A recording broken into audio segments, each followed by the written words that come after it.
हम ये बताना चाहेंगे बंधुओं, हम चाहते तो यहीं पर संत सम्मेलन बुलाते। आप जो भेद की नीति दिखा रहे हैं कि कुछ संतों को आप सुविधा देंगे, कुछ का अपमान करेंगे, इससे संत दो फाड़ हो जाएंगे। संत कभी दो फाड़ नहीं है, हम सब एक हैं। लेकिन हम यहाँ वो चीज को नहीं दिखाएंगे। यहाँ तो हमने गौ रक्षा प्रेरणा यात्रा प्रारंभ की है, उसको जारी रखेंगे। कैंप जाएंगे और गौ माता के लिए जो संकल्प प्रेरणा हम संतों को दिला रहे हैं उसको दिलाते रहेंगे। और अभी तक तो हम पैदल नंगे पांव जा रहे थे, अब पालकी में ही जाएंगे। और जहां तक ताकत दिखाने की बात है, हम यहाँ ताकत नहीं दिखाएंगे क्योंकि यहाँ तो पहले से ही लोग आए हुए हैं। कंप्यूटर बाबा ने अभी घोषणा आपके सामने की है, आगामी 10-11 मार्च को चैत्र के कृष्ण पक्ष की शीतला सप्तमी और शीतला अष्टमी को दिल्ली में हम आमंत्रित करते हैं संतों को। आइए, आकर के अपनी एकजुटता दिखाइए। अब तय होना चाहिए कि क्या संत चापलूस होगा कि संत जो है वो सत्य सनातन धर्म के साथ खड़ा होने के लिए तैयार होगा।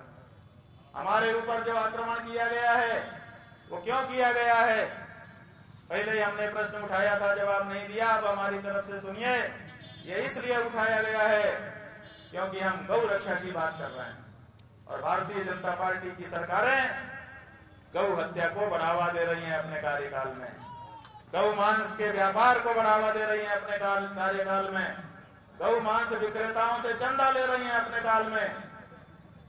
इसलिए ये नहीं चाहती हैं कि कोई साधु संत गौ माता की रक्षा की बात करे, और हम कर रहे हैं, इसीलिए इनकी आंख की किरकिरियां बने हैं।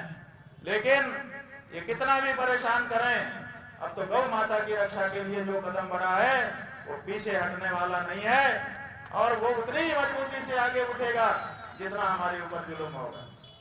करिए, कितना जुल्म करना चाहते हैं, करिए, कितना अपमान करना चाहते हैं, डालिए, कितनी बाधाएं डालना चाहते हैं। आपकी हर बाधा को हटाते हुए हम गौ रक्षा के मार्ग में आगे बढ़ रहे हैं, और अपने जीवन में अब हम अपने और अपने साथ के जन्म में सभी सनातनी हिंदुओं के जीवन में ये अवसर लाना चाहते हैं कि जब तक हम जीवित हैं किसी से भी बात करें तो जैसे गाना बना था ना कि हम उस देश के वासी हैं जिस देश में गंगा बहती है। हम कहना चाहते हैं कि हम ये कह सकें किसी से भी बात करते समय गर्भोन्नत होकर कि हम उस देश के वासी हैं जिसमें गौ रक्षा होती है।